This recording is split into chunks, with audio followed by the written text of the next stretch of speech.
assignment ko po for today, pakibasa. Minsan pa.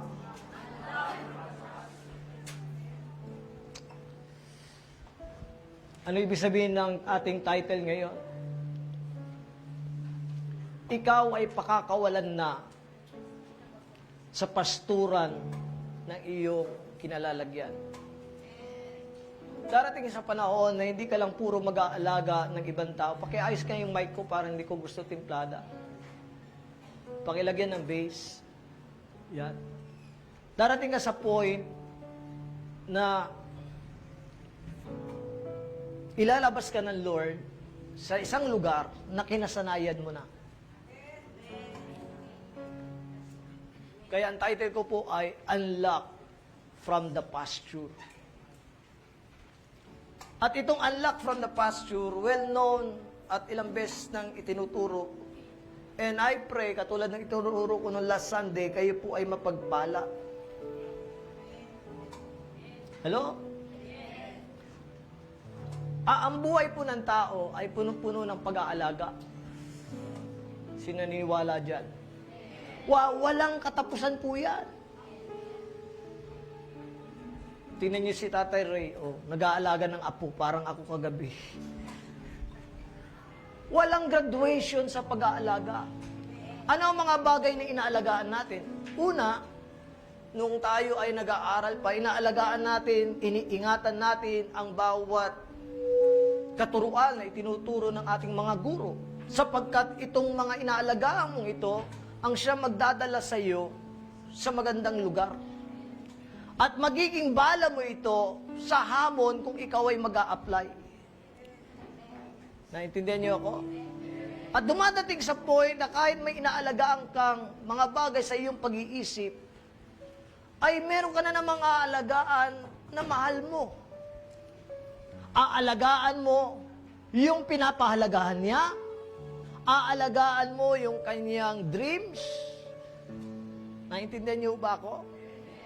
Walang katapusan po ang pag-aalaga. Kasi likas na sa tao na nilalang tayo ng Lord na alagaan ang mga bagay na inilalatag sa atin ng Diyos. Kung babalikan niyo ang creation ng Lord kay Adan, bago niya nilalang ang tao ay gumawa muna siya ng aalagaan. Ang aalagaan ay hindi pabigat. Ang mga anak ay hindi pabigat. Sapagkat ito'y regalo ng Diyos na alagaan mo. Ang magulang, kung ikaw ay nag-iingat sa iyong magulang, ay hindi pabigat, kundi ito'y regalo ng Diyos sapagkat alam niya na aalagaan mo siya. Paano nawawala ang pag-aalaga sa pag-aaral ng mga kabataan? Kapag ka ikaw ay nag-asawang bigla, nawawala na ang inaalagaan mo na pangarap. Sapagkat iba na alagaan mo, yung asawa mo. Hello? Andyan ba kayo? Bakit nagkakasira ang magnobyo at magnobya o ang mag-asawa? Sapagkat minsan, yung isang lalaki ay ayaw niya magtrabaho ang asawa niyang babae. Sapagkat siya daw ang mag-aalaga sa kanyang asawang babae. Nalimutan niya na ang babaeng asawa niya o girlfriend niya ay may inaalagaang pangarap na kailangang kasama yun kapag iyong minaal ang iyong asawa na hindi mo dapat siya pigilan. Naintindihan niyo ba ako? Ang pag-aalaga ay hindi lamang pisikal. Nag-uumpisa ang pagpapahalaga sa pag-aalaga sa iyong puso. Sumusunod ang isip. Hello? Handa na ho ba kayo? Pag-aaralan mo natin ay si David at saka si Goliath. Isa ito sa preaching na paborito rin ni Pastor Jesse. Naalala ko ito nung tinuro niya ito sa Santa Barbara. At ito po ay laging ginagamit. Lahat po tayo ay may mga pinagdadaanan. Sabi mo sa iyong katabi, lahat tayo may pinagdadaanan. Let's start.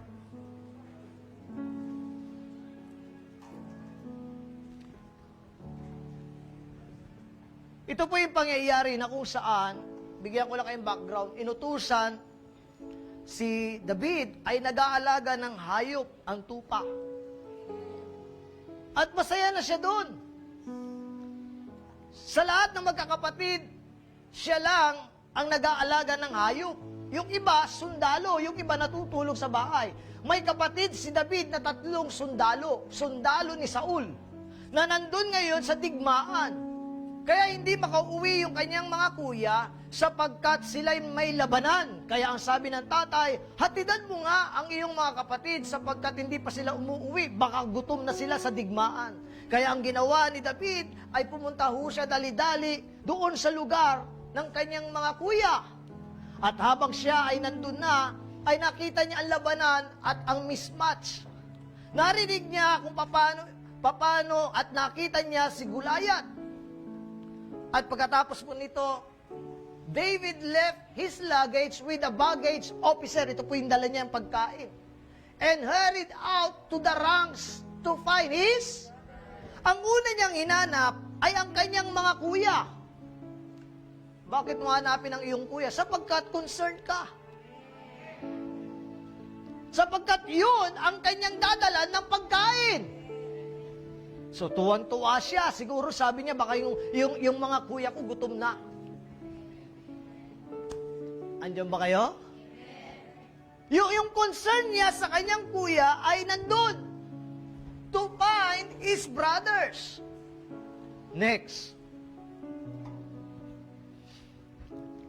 And he was talking with them. Basa.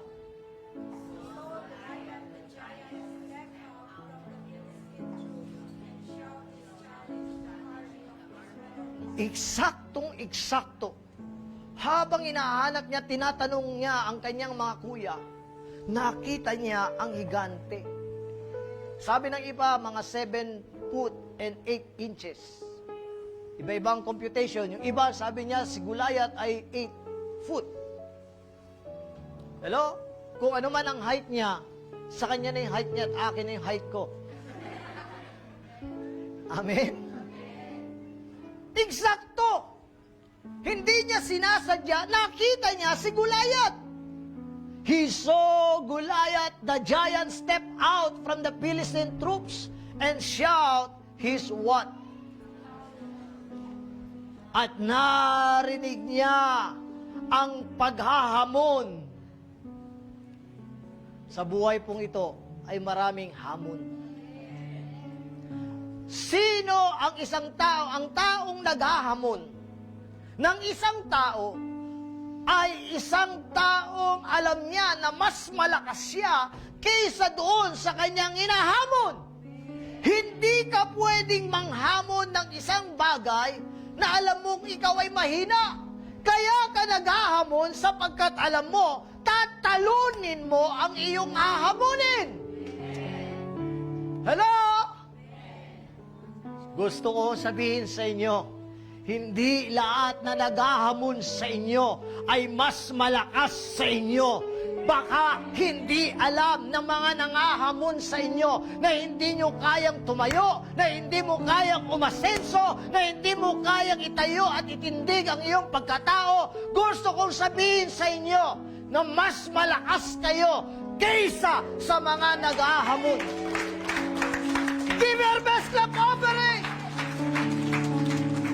Minsan naamunin ka ng isang bagay na sabi ng mayaman, mahirap ka lang. Huwag kang maniwala sapagkat mas maganda ang mahirap na naging mayaman kaysa mayaman na naging mahirap.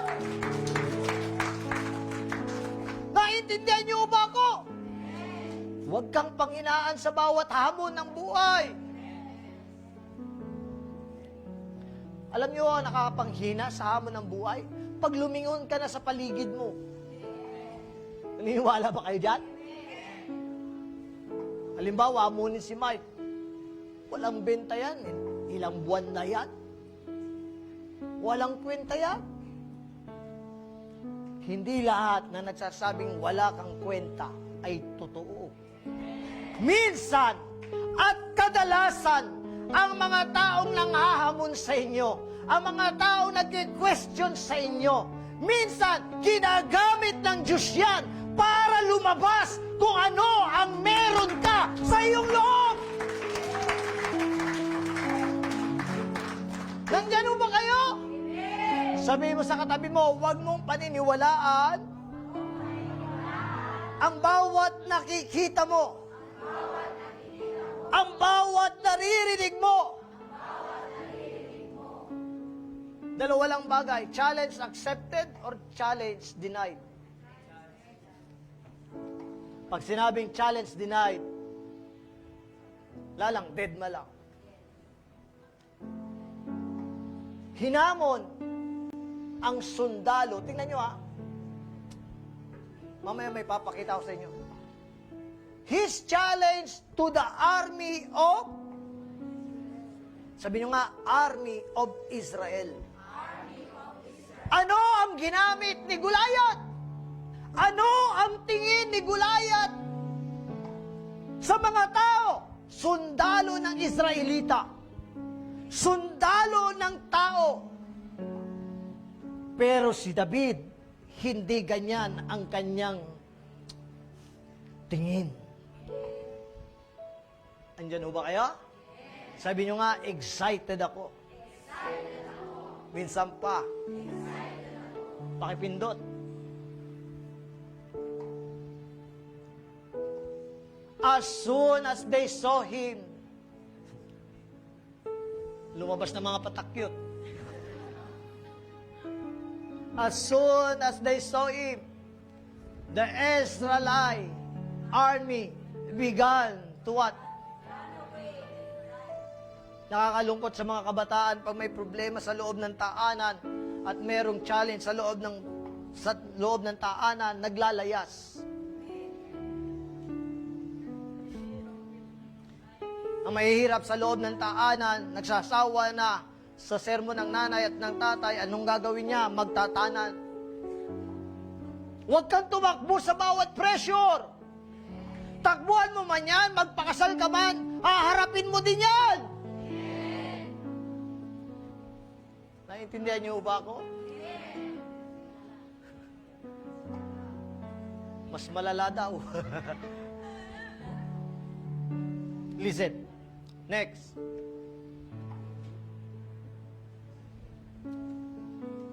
Verse 25. Yung mga tumakbo, have you seen the giant? Have you seen the giant? The soldier were asking. He has what? When there is a challenge and you never accept the challenge, you will feel insulted. Kasi, pag ininsulto ka na, bumababa ang esteem mo sa sarili. Kaya nasa sayo kung i-accept mo ang challenge.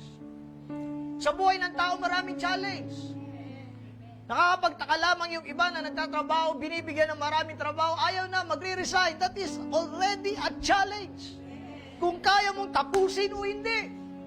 Sa pag-aaral, bibigyan ka ng maraming thesis. It is a challenge para sukatan ng iyong kakayanan kung paano ka gugugol. Kung inaccept mo ang challenge na ibinigay ng isang guro, sasabihin ko sa iyo, ito ang magpapalabas sa iyo na magsasabi, matalino pala ako, mahusay pala ako. Minsan ang tingin mo iba eh. Ang dami naman trabaho, ang dami namang assignment. Kaya nga assignment yan, challenge. Tapos sabi ng isa, Mari, mag-skip na lang tayo. Mag-boss coffee na lang muna tayo para ma-fresh naman tayo. Nandiyan ba kayo? Ewan ko, pabor ng Lord. Napakabuti. Nung nag-aaral po ako, walang notebook. Kopon ba lang na ganyan, susulat, tutupi, magkabilaan yun kasi walang pambili. Tapos tutupi ko na yon. Bukas, iwanan ko na yon, kuha na naman ako isang papel, kaya wala akong dala. Sa habag ng Lord, kahit na hindi ako nagre-review, isa lang ang pagmamalaki ko, wala akong 75. Pinakamababa ko, puro line of 8. At least line of 8. Hindi pa ako Kristiyano noon. Pala escape pa ako noon. Hindi ko pa alam kung anong kaya ko. Diyan ba kayo? At ang sabi ng Bible, He has insulted the entire army of Israel.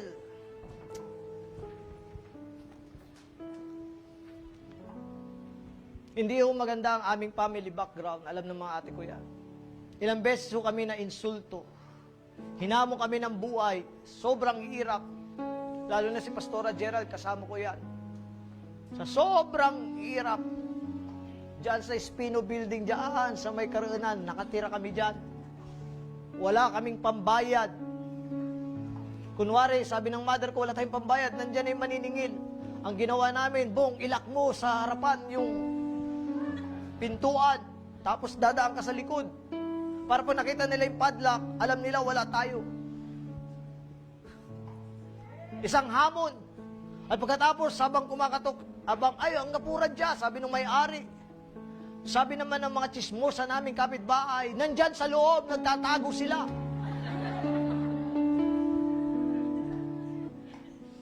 That time, inis na inis ako. Mga sumbungera kayo mga kapitbahay. Kaya ang ginawa ng may-ari, winasak yung lock. At pagkatapos binuksan ang pintuan at ang sabi, tatago-tago pa kayo.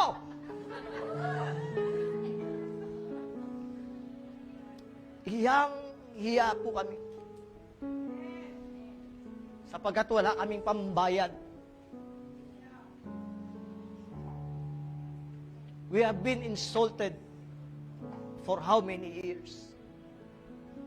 Akala ko hindi na kami aangat. Akala ko hindi na matatapos ang ganung buhay.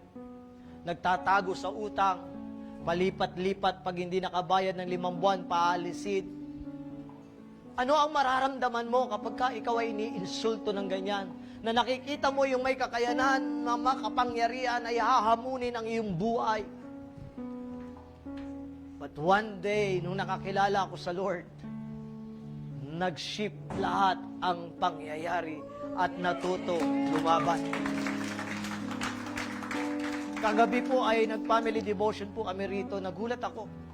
Habang nagpre-pray po kami, natutuwa ako. Natutuwa po ako.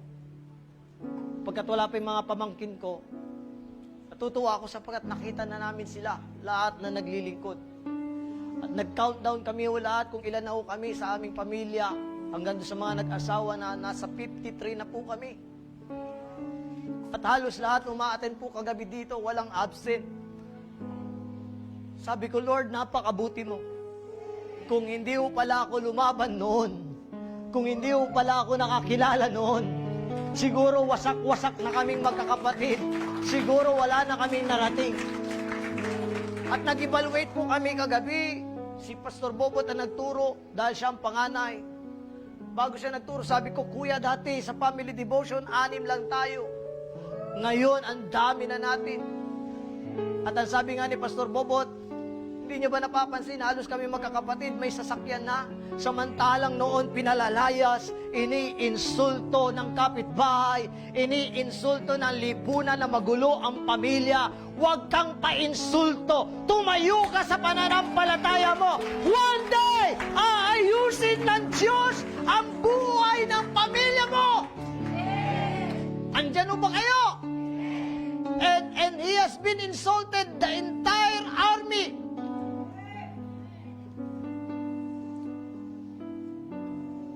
Ang mundo po, iinsultuin niya ang entire family mo.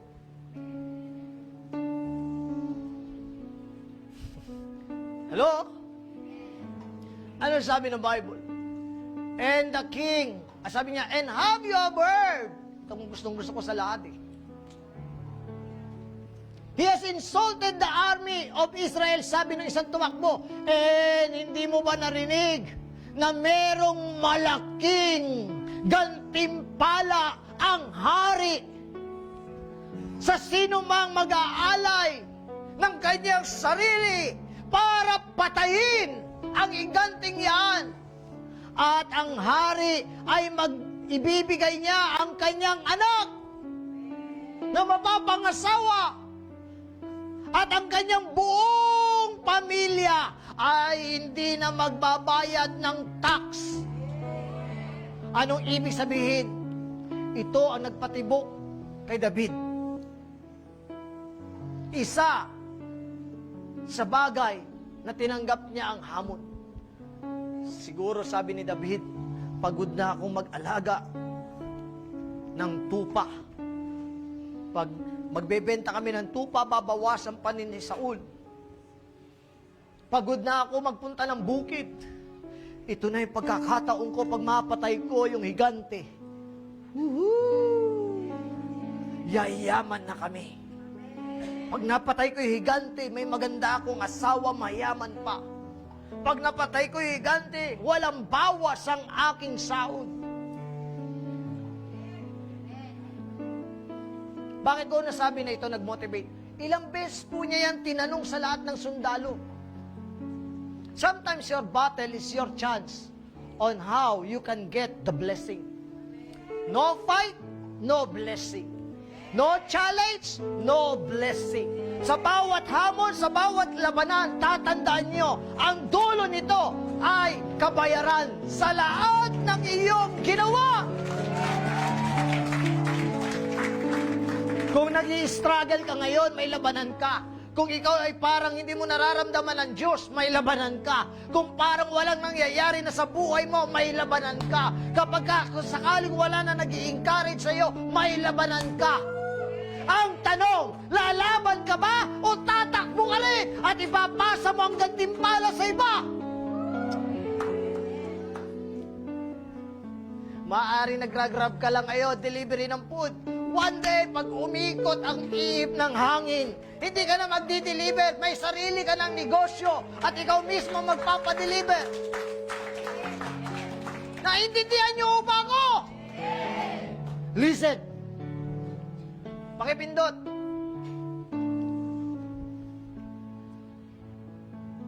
David talked to some others. Nanigurado pa si David. Look.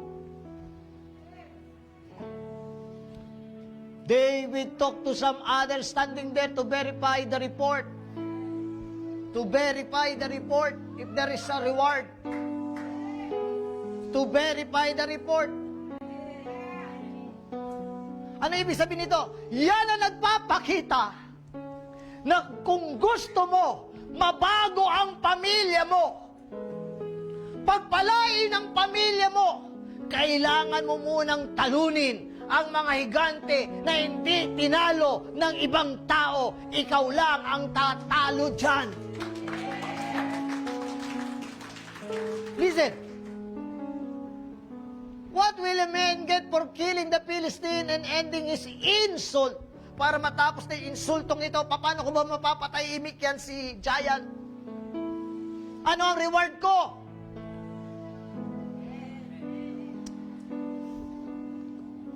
Ilan ang kapatid ni David? Ilang sundalo ang kapatid niya? Bakit kaya yung 3 sundalo ay hindi katulad ni David? Bakit kaya yung 3 sundalo na kuya niya na marami nang napatay dahil sundalo nga, bakit si David? Kasi yung 3 sundalo, ang pinaglilingkuran nila si Saul. Si David, kaya gusto niyang talunin. Hindi si Saul ang kanyang pinaglilingkuran. Ang pinaglilingkuran niya ay ang kanyang pamilya. Kapag ang pamilya mo ang iyong kalakasan, sasabihin ko sa iyo, yun ang pinagkaiba nila. Si David, family-oriented. Gusto niyang iangat ang buhay ng kanyang pamilya.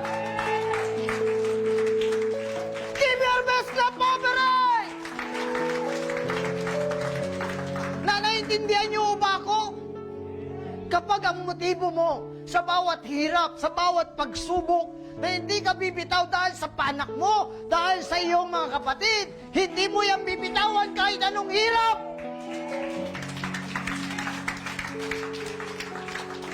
Yung tatlo, napagod, natakot. Bakit? Ang pinaglilingkuran nila si Saul.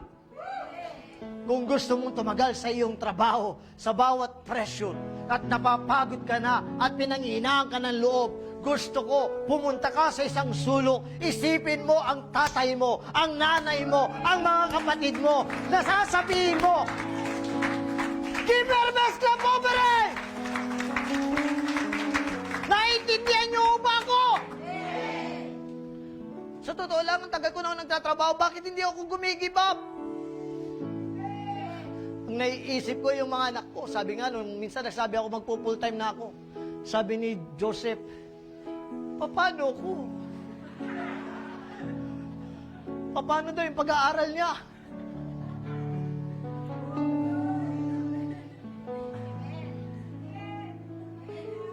Minsan kahit pagod ka na. Minsan tayo kahit pagod ka na. Kahit mainit ang heat index. Mas mataas ang index ng iyong mga anak. Hindi ka bumibitaw. Hindi ka sumusuko. Bakit? Family-oriented. Naiintindihan niyo ba ako? Yan ang pinagkaiba ni David at yung tatlong sundalo niya. Dapat ang may opportunity ay yung mga kuya niya. Kaya sabi ni David, binerify niya eh. Ngayong umaga, lahat kayo na nakadalo rito, kayo ang David ng pamilya niyo. Ano sabi ng Bible? He asked them, who is this heathen Philistine anyway that he is allowed? Pakibasa nga yung blue.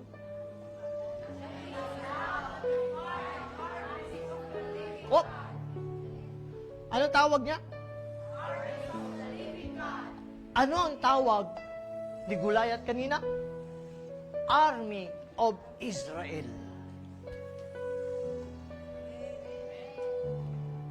Ano ang tingin ni David?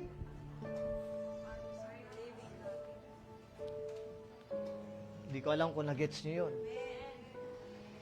Ang mga sundalo, makinig kayo, ang mga tao, ang tingin lang sa inyo, ordinary. Tulad ni Goliath, ang tingin niya sa sundalo, armies of Israel. Pero ang tingin ni David, hindi sila army of Israel. They are the armies of the living God. Alam niyo, minsan, sa experience ko sa pagtatrabaho, when I get insulted, lalo na nung waiter ako, lagi ko sinasabi, Lord, anak mo ko. Lord, deserve kong ma-promote. Lord, deserve kong umasenso. One day,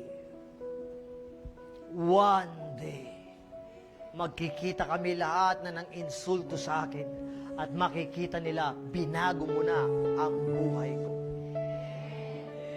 Sabi mo nga sa iyong katabi, anak ka ng Diyos. Sige, dapat proud ka. Sabi mo sa katabi mo. Amen? Sa kabila, tingnan nyo nga kung proud ang mukha niya. Pakitignan nga kung proud ang mukha niya na naalak siya ng Diyos. Amen po ba? Listen. Ito maganda. Naiwanan ko ata yung tubig ko. Padala naman yung tubig ko. Ito maganda.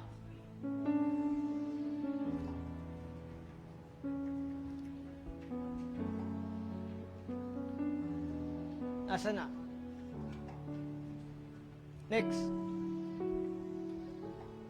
Kayo, basahin niyo po.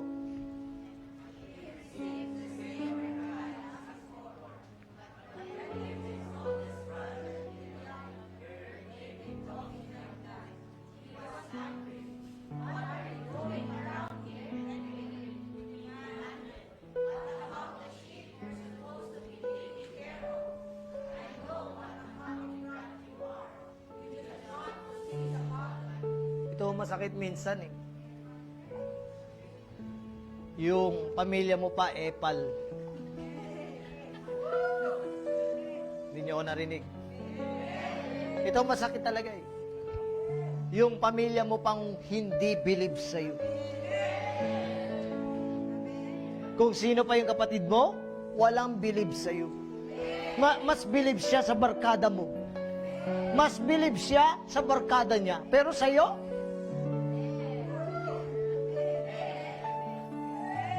itong masakit eh. Minsan yung anak mo pa hindi believe sa'yo. O kaya minsan, ang hindi pa believe sa'yo, yung nanay mo. Hindi mo gayahin si ganito. Bakit hindi mo gayahin si ganito?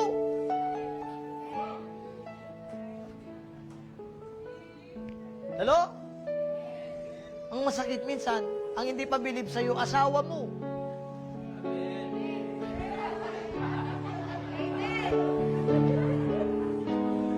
Ang ganda ng amen mo dyan, bayaw. Totoo hindi? Listen, mag-asawa o mag-boyfriend, mag-girlfriend, tatanda mo ito. Kung may pangarap ang opposite sex mo, kapartner mo, suportahan mo siya sa pangarap niya.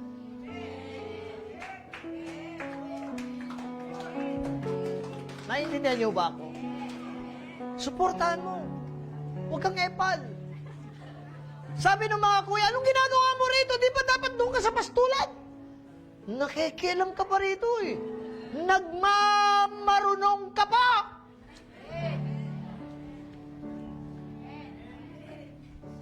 Hello? Pag-ready ka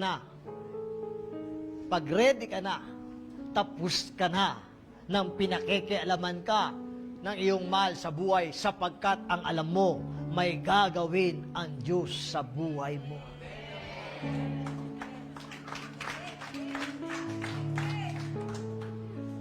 I'm just like proud or flattered pag sinasabi ni Kuya na salamat sa iyo bungkit. Nakakilala ka. Kundi dahil sa iyo, hindi ako nagpastor. Nakakataba ng puso. Look at Pastora Gigi, sarado, kandado.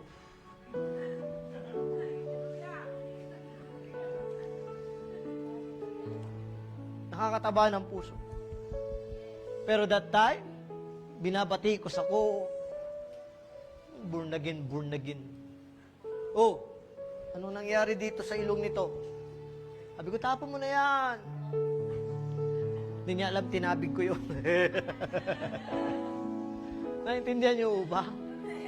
Minsan walang ilong, minsan walang tenga, walang kamay. Ang pangit na display yan, tapon mo na. Hanggang nakita niya na pabawas ng pabawas.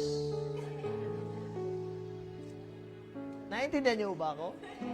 Uy, huwag niyong gagayain yan, sa akin lang yon. Amen?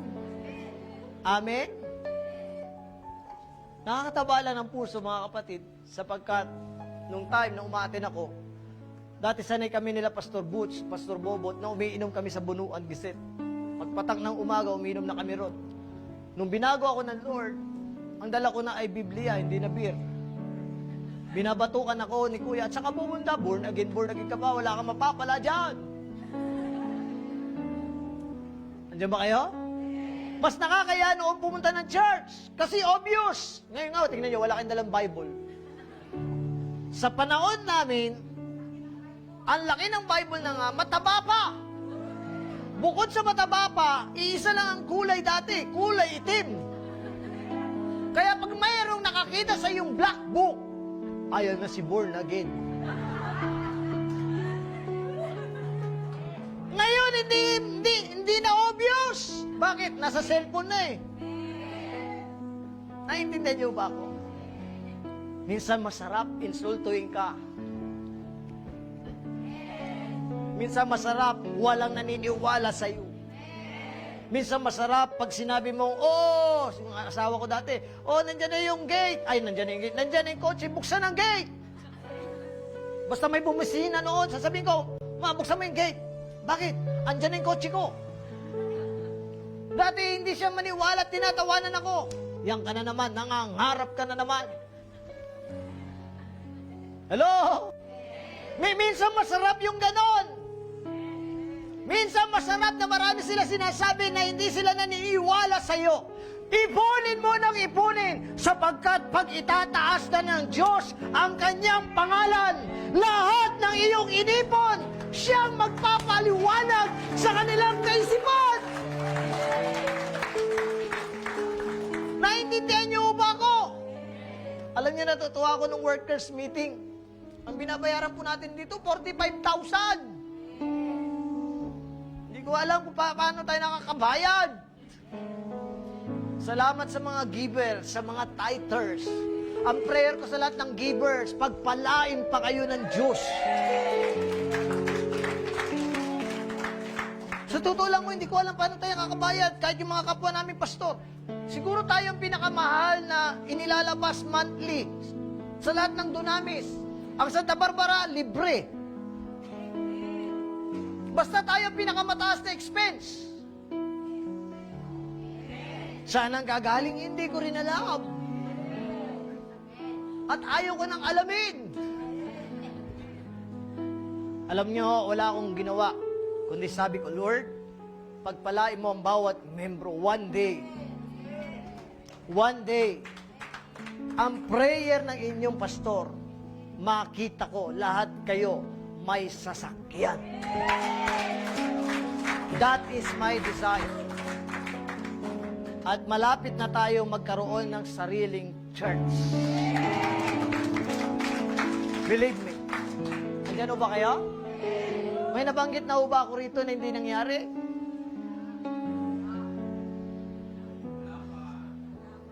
Huwag naman sana ngayon. Amen? Nandiyan ba kayo? May magbigay lang sa atin ng lupa at pagpapatayo. Promise. Lahat ng DOJ dagupat, ipagmamalaki nyo ang inyong Diyos sa lugar nito. And he took all those insults at ang sabi niya ay 20, next verse. Natututo ba kayo? What have I done now? Ano ba nagawa ko? Nagtatanong lang naman ako. Minsan di mo maintindihan ang pamilya mo, no? Nay, meron na ba sinaing? May binigay ka ba?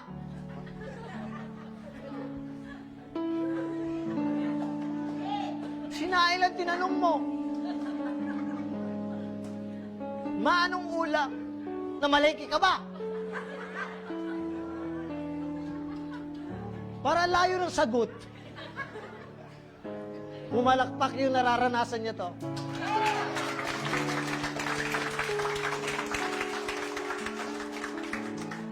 Tapos ang masakit pa, Ma, o kaya, Pa, bakit gulay lang? Bakit may binigay kang budget? Nagre-reklamo ka pa? Sarap ng tawa ni nanay, oh. Wala ba tayong karne? Dagdagan mo muna ang budget. Ano ba nagawa ko? Nagtanong lang ako! Hello?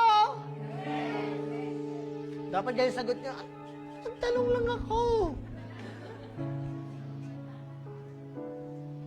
Minsan, ang masakit pa, sasabihin mo, ano, kakain na tayo? Gutom na ako. Kararating mo lang, kakain agad?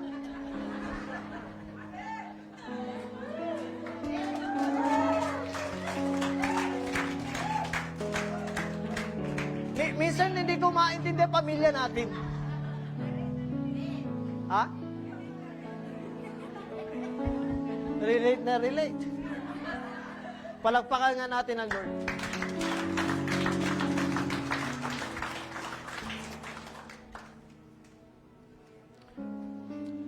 Sabi niya, what have I done now? David replied, I was only asking a question.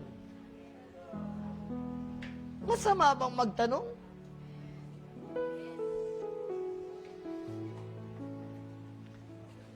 Andiyan ba kayo? Sino ang pumatay ng kanyang curiosity? Kapatid. 6 kami magkakapatid. 6. I'm the youngest.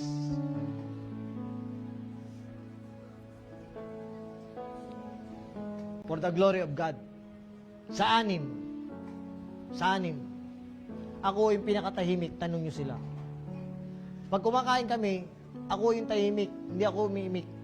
Pag kumakain. Alam niyo bakit? Tanong niyo bakit? Kasi pag umimik ako, baka utusan ako. Yun ang totoo doon. Tanong niyo sila. Sa amin kasi pinalaki kami, oy, panganay yan, sundin mo yan. O, di pa nag-utos yung panganay, pangalawa, pangatlo, o, di ako na lang. Naintindihan niyo ba? Kaya minsan ayoko na magtanong. Halimbawa, may Coke ba tayo? Kasi sasagot yun, bili ka ng Coke. Kaya minsan, tahimik ka na lang. Palagpakan yung ang Diyos. Tingnan nyo. Sino magsasabi na yung dinadaanan ko sa aking nakaraan, sa lahat ng pangit na nararanasan ko sa nakaraan, ay nagagamit ko ngayon sa pagtuturo sa inyo na nagpapalakas sa inyo? Kung wala yung naranasan ko sa nakaraan, wala kayong kalakasan. Purihin ang Diyos! Ano ang sinasabi ko? Ano ang itinuturo ko sa inyo? Daanan nyo lang ang pangit nyong nakaraan ay ang inyong karanasan ngayon. Bakit? May dadaan dyan. At ikaw ang magiging kalakasan ng dadaan dyan. Andyan ba kayo? Listen, pakipindot. And he walked over to some others and asked them the same thing and received the same answer. Dami yung nagko-comment. Hello po sa mga nanonood. Alam niyo, dami na nanonood ng live natin ngayon. Nable-bless sila. Amen? At ang prayer ko, maranasan nila kung ano nararanasan nyo rito. Ano sabi ng Bible next? When it was finally realized what David meant, someone told King Saul, and the king sent for him. Listen. Next. Pagtapos ko ng basahin, pindot agad. Para ano, huwag nyo nantayin. Makibasa.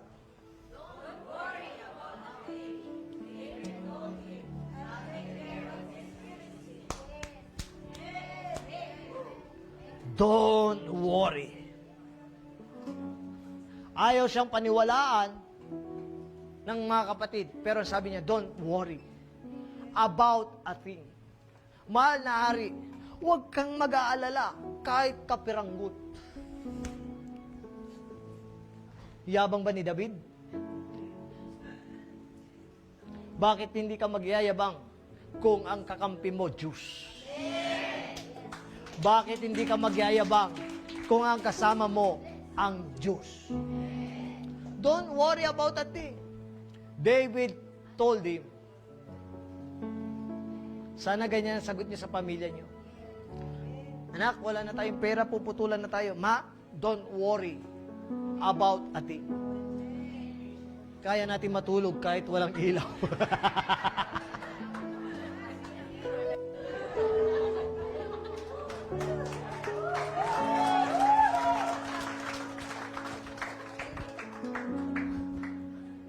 I'll take care of this.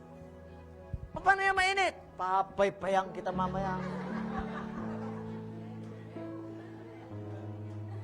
Hindi yung pandagdag ka pa. Wala, nag-aaburido na nga si tatay, si nanay na pambayad. Isa ka pa sa nakikita. Ano ba naman kasi ikaw naman, di ka nagbabudget, mama. Nakakadagdag ka ba? Don't worry a thing. I'll take care of this. Ang taong mananampalataya, alam niya paano handelan ang labanan. Sabi mo sa iyong katabi, dapat alam mong handelan ang iyong takot, ang iyong pag-aalala.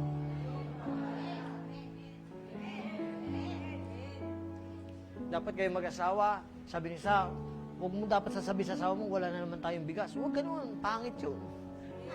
Pag sinabi mo yan, magkakabigas ka, hindi. Ibayin mo. Dapat sasabihin mo, wala pa tayong bigas, honey. Pero don't worry, sabay tayong magugutom.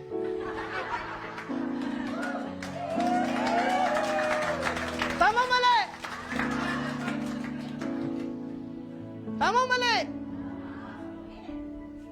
Ang sinasabi ko po rito, kung kilala mo ang Diyos mo, may kilos. Don't worry, I'll take care of this. Tayong mga lalaki, asawang lalaki, pag may problema sa loob ng tahanan, dapat tayo nakikitaan ng ganito. Pag may sinabi ang asawang problema, bayarin, huwag ka na mag-alala, gagawa ako ng paraan. Dapat ganyan. Yan po ang inangaan ko sa aking ama. Believe na believe ako sa aking ama. Pag wala pa siyang sahod, teacher po yan sa UL. Lumapit kami sa kanya at kailangan namin ng libro. Pag wala siyang pera, gagawa ng paraan yan. Yan ang aking ama. At pinagmamalaki ko po yun. Alam niyo gagawin niya? Pupunta yan sa gate. Kasi kilala niya yung mga guard. Pag nakita niya yung estudyante niya, nak, meron ka ba 5 piso dyan? Bubuuin niya yun. Ibibigay lang sa amin. Kaya niyang lunukin ang prinsipyo niya. Maalagaan lang niya ang pangangailangan ng kanyang anak.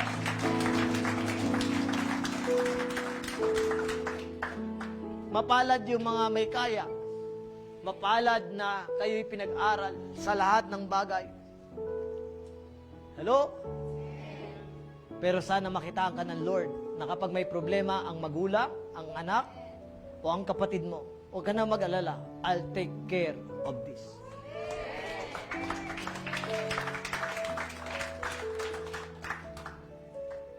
Nung sinabi niya ito kay David, hindi ko na nilagay. Sabi ni Saul, don't be ridiculous. Huwag kang magpatawa. Lalaban ka sa kalamangkin. Samantalang ang lalabanan mo ay matanda pa sa iyo at simula pagkabata ay isa ng sundalo. Don't make me laugh. Sometimes it is okay na para sa iba nakatatawa ka. Na para sa iba pag sinabi mo magkakasasakyan ka, nakatatawa sa kanila.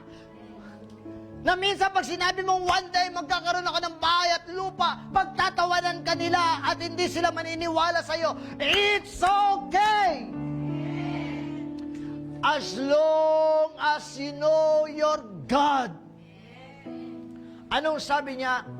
Sabi niya, ako ay isang kid. Sabi niya doon sa verse 34. Pero mahal na hari, istoryahan kita.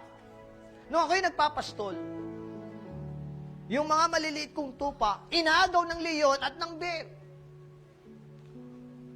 At alam niyo, mahal na hari, inaagaw ko ang tupa sa bunganga ng leon. Nag-imagine ako, listen. Hindi niya sinabi na pinatay ko ang leon. Minsan maganda magbulay ng ganito sa Bible. Natututo ba kayo magbulay? Sabi niya, inagaw ko sa bunganga ng leon. Hindi niya sinabing pinatay ko muna leon para maagaw ko.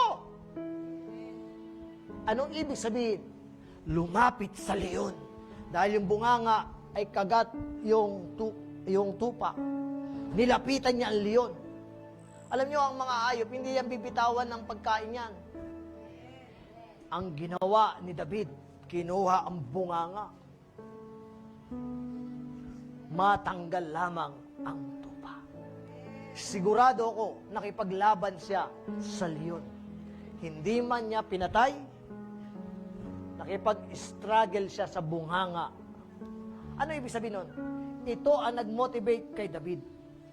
Kung meron siyang gustong kunin, gagawin niya ang lahat ng paraan kahit nasa bunganga pa ng kaaway.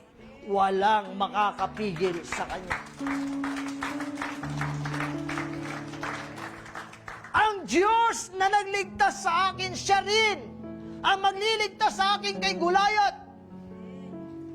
Anong tingin lamang niya kay Goliath? Hindi higante. Parehas lang ng leon, parehas lang ng bear.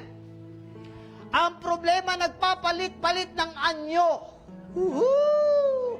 Nagpapalit-palit ang anyo ng problema. Ang bawat nang iinsulto at nangahamon sa iyo, nagpapalit-palit lang niya ng anyo. Pero kahit magpalit pa ng anyo yan, alam mo na ang Diyos hindi nagpapalit-palit. Kasama ka niya, ano man ang labanan. Naintindihan niyo ba ako? Kaya sabi niya, lalaban po ako. Sabi ni Saul, okay, lumabang ka. Palta ng kanyang damit. Itong damit ko, sabi ni Saul, binibigay ko sa iyo. Sipin niyo to, ha. May sundalong damit ang Haring Saul. Tama, mali? Sabi ng Bible, pinagagamit sa kanya. Ang problema, siguro, ang size ni Saul, large. Ang size ni David, medium. Hindi kasya. May isusuot mo, pero di kasya. Huwag mong ipilit na isuot ang hindi iyo. Huwag mong ipilit yung anointing na hindi iyo. Naintindihan niyo ba ako? Sabi niya, hindi ko kailangan to. Number 1, gusto ko makita ninyo, your experience, sa mga nagsusulat, your experience with God will strengthen you. It will be your strength. Sabi niyo nga, my experience will be my strength. Minsan pa. Kaya pag pinangina ka na ng loob, Lord, noon nakalampas ako, makakalampas din ako ngayon. Your experience will be your strength. Pangalawa, your simpleness. Your simpleness, yung pagiging simple mo lang, will wake up what's inside in you. Yung pagiging ikaw, natural, ang gigising nito kung ano ang meron ka sa loob. Naintindihan niyo ba ako? Kung sabihin, simple lang trabaho mo. Brad, huwag niyo sabihin na motor lang. Si Bishop nga, waiter lang. Si Bishop nga, taga-tinda lang ng sigarilyo. Huwag mong malitin ang sarili mo. Mangarap ka lang, lagi mo lang sasabihin, tatalunin ko lahat na nagpapahirap sa akin. Hello? Andiyan ba kayo? Pangatlo, ano po, malapit na ako matapos, huwag kayo mag-alala. Your faith determines the end result. Kaya nung nagharap na sila ni Goliath, ang ginawa lang niya, kumuha lang siya ng 5 stones. Siyang namili. His dress, his weapon. Minsan, iniinsulto ka because of your capability, your ability. I was been insulted many times in my life. Kamakailan lang yung sinabi ko sa iyo sa work. Sabi nung mga taga-US, how do you coach your staff? Paano ko raw kino-coach? Isang insult yun na paano mo pinamamahalaan. Sabi ko sa manager namin, is this guy questioning my capability? I've been with Jetex for 16 years and no one questions my capability. I feel insulted. Pero magaling ang Diyos. Sabi niyo nga, magaling ang Diyos. May nagtanong ho sa akin, yung kinasal ko. Sabi niya sa akin, nang nag-counsel ako, si Pong, anak ni Pastor Bobot, nung nag-counsel kami, sabi nung kanya mapapangasawa, may tanong po ako, Bishop. Ano sabi ko, ano tanong mo? Paano ho ba? Kasi napre-pressure po ako. Saan ka napre-pressure? Kasi si Pong ay tanggap niya na pastor siya. Sabi ko, saan ka napre-pressure? Maging asawa ng pastor. Sabi ko, nakaka-pressure ba yun? Ano pong gagawin ko? Wala kang gagawin. Just be yourself. Maging ikaw lang. Hindi mo kailangan i-stress ang sarili mo para i-match mo yung sarili mo sa partner mo. Kasi bababa ang steam mo. Your simpleness, ito ang maglalabas sa iyo ng kaya mong gawin para makatulong. Sabi niya, Bishop, anong gagawin ko? Simple lang. Kung sino ka ngayon, ganun ka pa rin. Huwag mong isuot ang kasuotan ng iba. Huwag mong pilitin ng hindi ikaw. Tama, mali? Sino natuto to magsabi ng amen? Sino natuto to magsabi ng amen? Hindi porket marami nang tinalo ang dress ni Saul, pag ginamit mo, marami ka nang tatalunin. Hindi. It's your choice. Say choice. Next. Pakipindot. Unang points. Resistance of insult. Remember that. Say resistance. Tingnan niyo po ito. Yung isa patulak, yung isa pahila. Tama?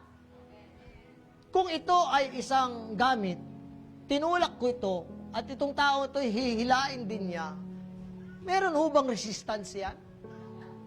Sagot. May resistance? Yung gamit na ito, babagsak ito sa kanya.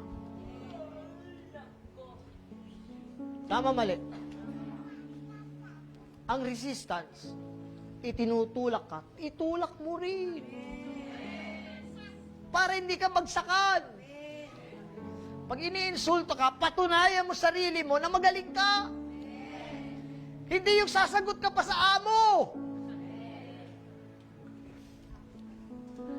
Resistance of insult. Labanan mo ang insulto. Sabi nyo nga, lalabanan ko ang insulto ng mundo. Pag may nagsabi sa'yo, uy, alam mo, tumataba ka na. Maraming babae nasasaktan dyan. Eh, ano magagawa mo kung mataba ka? Ba't ka masasaktan? Dapat ang sagot mo, masarap kumain eh. Sabihin mo, try mo kaya. Tama, mali. Hindi yung nasaktan ka, ikaw mag-a-adjust para lang sabihin nila na hindi ka mataba. Hindi yan resistance. The more na iniinsulto ka, huwag kang papa-apekto sa tao. Huwag mong hayaan na ang tao baguhin ka. Give your best clap offering! Huwag niyong hayaan na ibang tao baguhin ka. Kailangan nilang tanggapin bilang ikaw. Si David, sabi niya, tagapagpasto lang ako, pero hindi ko kayang tanggapin ang insulto ni Goliath. Lalaban tayo! Yan po ang resistance. Amen? Pag iniinsulto ka ng mga kaibigan mo, di sabihin mo, one day! Mahilig ko kasi sa one day na yan. May kanta, di ba? One day. Ano ba yung kanta na yan? O, tingnan nyo, alam nyo lang, one day. Yung kasunod, di nyo na alam. Bakit? Ibig sabihin yan, alam nyo may one day. Tama? Sabi nyo nga, resistance. Minsan pa. Hindi ko maintindihan yung mga tao eh. Minsan, pagka pumayat ka na, sabi sa'yo, namamayat ka. Lagi akong may nagsasabi sa akin ngayon. Bishop, bakit ang payat mo ngayon? Para niya sinasabi, may problema ka ba? Para niya sinasabi, kumakain ka pa ba? Nakakatulong mo ba yon? Sagot. Sagot. O ano sagot ko? Oo nga eh, for a change. Ang tawag ko dyan, resistance of insult. Huwag kang masyadong sensitive.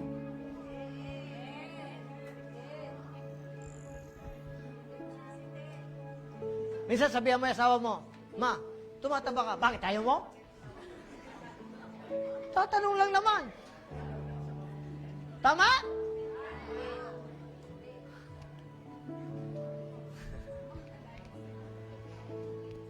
Naintindihan niyo ba ako? Natututo ba kayo? Baka tawa lang ako kayo ng tawa. Sabi niyo nga, resistance of insult.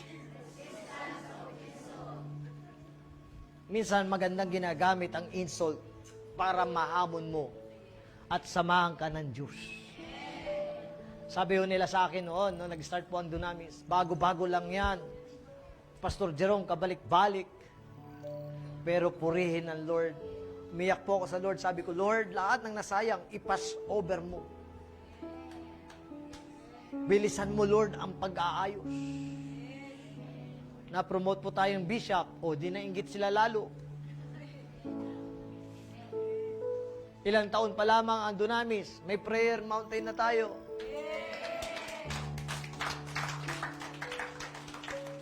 Ang Dagupan, alam nyo kung ilan na tayo sa Dagupan? Umaabot na tayo ng 100 plus.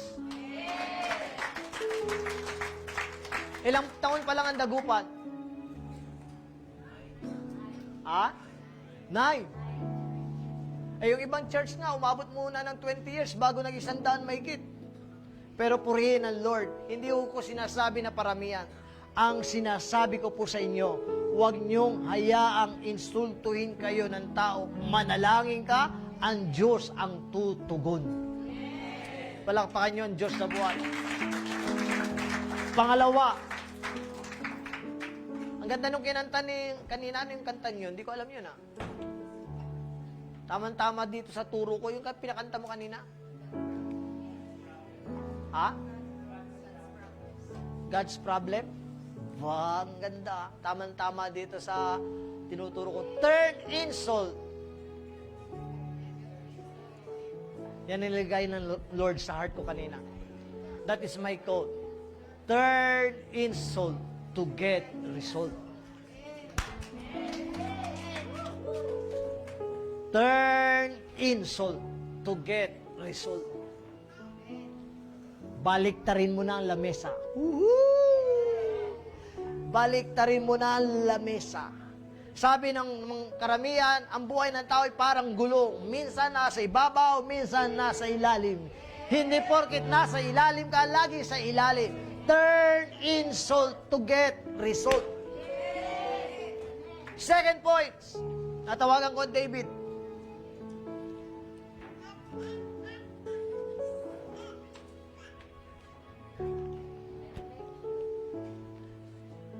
Pag pinakawalan ka na ng Lord sa iyong inaalagaan, mayroong ka ng aalagaan ng mas malaki. Why? It is the reflection of, sabi niya kay Goliath, sabi niya, bakit mo iniinsulto ang mga sundalo ng Diyos? Sabi niya, itong nagastuhan ko ngayong araw na ito, pupugutan kita ng ulo. Grabe si David. Ano ang nakita niya? Kaya niyang talunin. Ang isang bagay na tinitingnan mong kaya mong talunin, matatalo mo sapagkat kung paano mo tinitingnan, siyang mangyayari. It is a reflection of faith. Ano sabi nung awit kanina? Even though I don't see it, even though I don't feel it,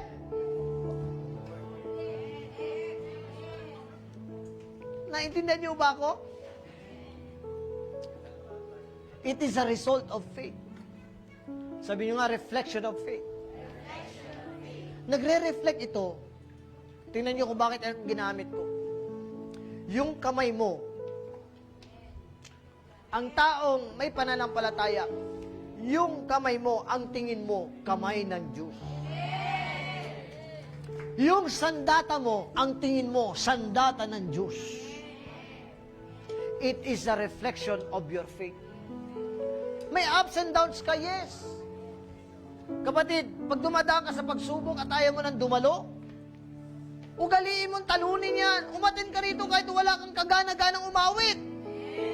Pumunta ka rito kahit na parang napipilitan ka lang. Bakit? Kaya mong talunin ang problema kasama ng kapatiran. Pero pag nasa bahay ka, hindi mo yan matatalong mag-isa. Give your best na poverty! Say reflection of faith. Nakakatuwa yung sinabi ko kanina, itong 45,000 pong ito. Sabi ko, yung isang pastor po natin, San Carlos. Sabi niya, alam mo ba, Bishop, kinakatch ko lahat ng faith mo. Ang prayer ko, yung Diyos mo na nagpro-provide, ay siya ko rin Diyos. Alam niyo, kakatuwa, yung pastor pong yun, may nag-bless sa kanya, may sumagot ng 1 taon niyang upa doon sa church ng San Carlos.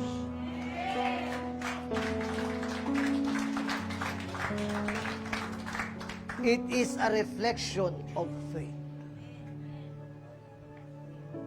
Let me tell you, let me ask you, pag may problema ka ba, sino nire-reflect mo? Mukha mo o ang kapangyarihan ng Diyos?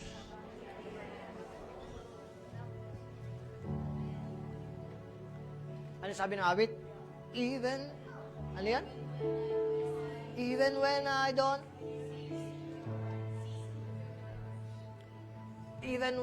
don't ang hina ng mong organista ko. Amen? Amen? Alam niyo, pag pinanginano ko, kanina bago ako magturo, di ba sabi ko, sa prayer ko, ang buhay ng tao may pause. Ano yung ibig sabihin ng pause? Nakahinto.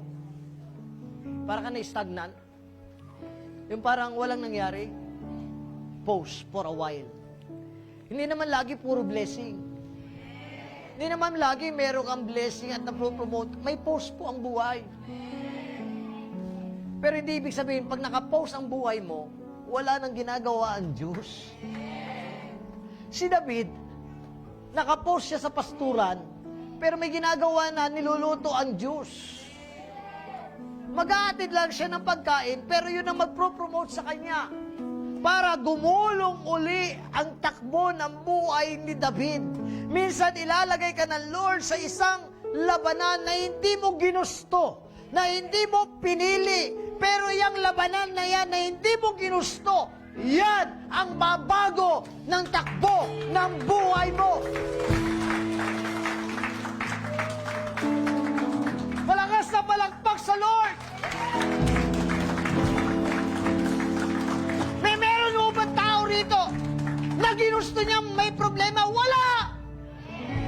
Walang tao na ginusto niyang may problema siya. Walang taong ginusto niya na magulo ang pamilya. Pero sinasabi ko sa iyo, lahat ng bagay na di mo ginugusto, pag ikaw ay nanalo dyan, yan ang babago sa takbo ng buhay mo.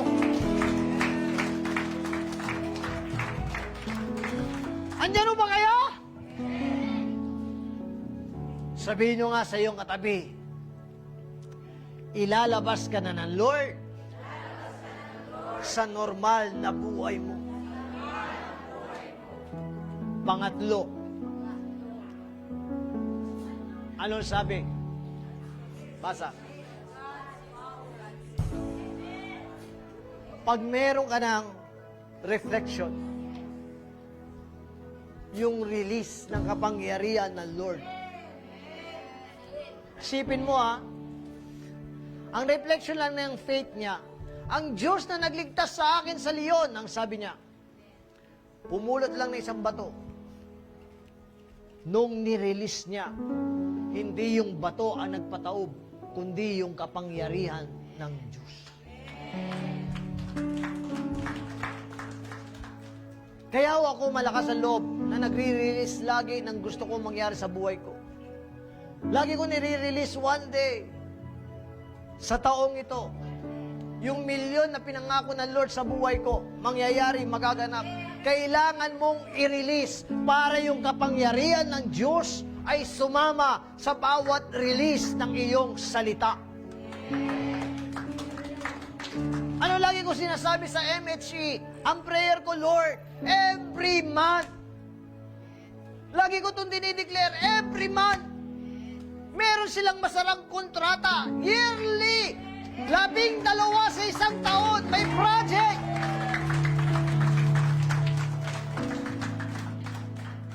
Wag nawa lalabas kanila engineer o kanila Rose Anna. Gawat, ulan. Wag! It's the reflection of faith and release God's power. Amen? Sabi nyo nga, release of God's power. Ano sabi ng awit kanina, Christian? Pakilagay nga yung chorus. Meron ako nag-istuan doon yung ano yung power ba yun? Halika kayo. Dito kayo, dito. Yan. Tingnan nyo yung lyrics. Not by power. Sabi ni David, I did not come by the sword. Pakilagay nga yun. Pakilagay muna sa projector bago tayo mawi. Last na. Tapos aawit na tayo. Pakilagay yung 1 Samuel chapter 17.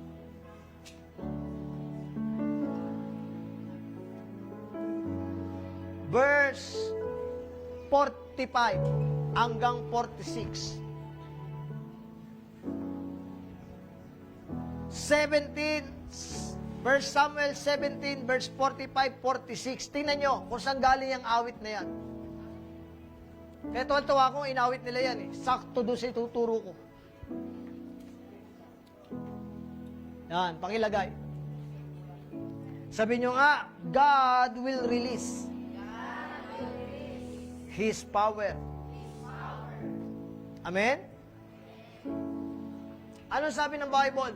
David said to the Philistine, you come against me with sword and spear and javelin, but I come against you in the name of the Lord Almighty, the God of the armies of Israel, whom you have defiled. This day, the Lord will deliver you into my hand.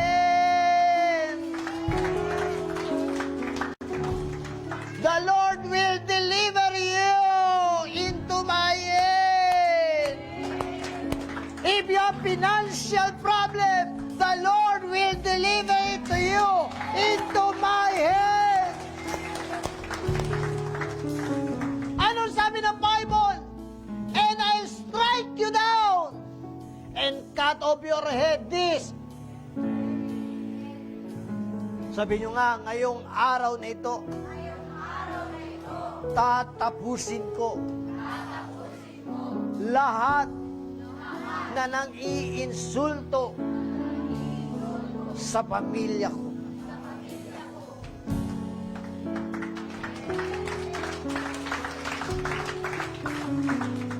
Hello? Sino ang tatayo at sasabihin niya, the Lord will deliver into my hands. Lord, yung pangarap ko, i-deliver mo na sa kamay ko. Lord, yung ayaw magbayad, magbabayad na. Tapos yung may utang pala yung katabi niya, magbabayad na. Huwag naman sana yung katabi niyo may utang sa inyo. Mga kapatid, gusto ko lang sabihin, iwasan niyo umutang sa kapatiran. Masisira po ang samahan niyo. Hello? Sabi mo sa iyong katabi, kapatid, gusto ko man, hindi ka makakautang. Amen? Diyan o nasisira ang Kristiyano eh. Ano sasabi niya? Born again pa naman, hindi magbayad pa utang-utang. Kung naaawa ka, huwag kang magpautang, ibigay mo na lang. Pag sinabi sa'yo, Mare, pwede ba? Brother, sister, wala akong pangsaing, pwede bang umutang ng 200? Mare, Brad, may sobra ako, huwag mo na utangin, sa'yo na ito. Ngayon, pag may pera ka na, gusto mo ibalik sa akin, it's okay. Huwag mo lang isipin na inutang. Ayaw kong magkakasamaan tayo ng loob. Sabihin nila dyan sa Dunamis, ang daming utang ni Radyan. Walang ganyan dito. Sabi mo sa iyong katabi, kapatid, ikinalulungkot ko. Di ka talaga makakautang.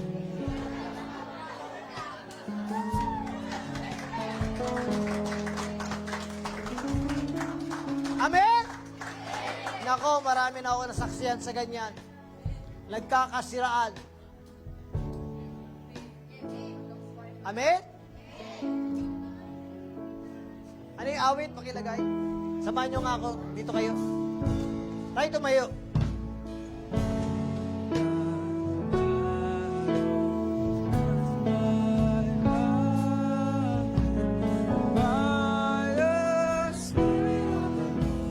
Spirit of the living God, not my battle, not my fight, but by the Spirit of the living, Spirit of the living not my battle, not my power, not my might, but by the Spirit of the living, Spirit of the living God. Not my battle, not my might, but by the Spirit of the living, Spirit of the living God. Not my power, not my might, by the Spirit of the living, Spirit of the living God. Oh, not my battle, not my might, by the Spirit of the living, Spirit of the living God. My fortress, my refuge, still a strong tower, still a strong tower. My helper, defender, still a strong tower, still a strong tower. Oh, someone let the people know everything is possible. No weapon can prosper, still a strong tower, still a strong tower. My fortress, my refuge, still a strong tower, still a strong tower. My helper, defender, still a strong tower, still a strong tower. Oh, someone let the devil know, tell him that he's gotta go nowhere.